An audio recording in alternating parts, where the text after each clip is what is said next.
পড়াশোনা তো আছে, তার মধ্যে কি কাজ রয়েছে জানো?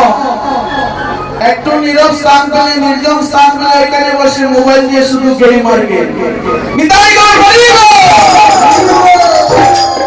কিন্তু আজকে দেখুন, আজ সব কিছু ছেড়ে এখানে এসে হরিবল বলে নৃত্য করছে, ধ্বনি করছে। এটাই তো কাম্য।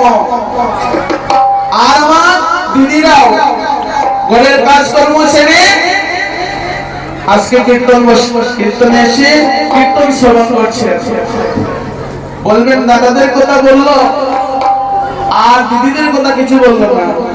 একটু বলবো কি মা? রাগ করবেন না কিন্তু। আমাদের দিদির ভালো ভালো সিরিয়াল রয়েছে টিভিতে, সব কিছু ফেলে দিয়েছে আজকে শুধু কীর্তন আর কীর্তন। নিতাই গৌর হরি বল।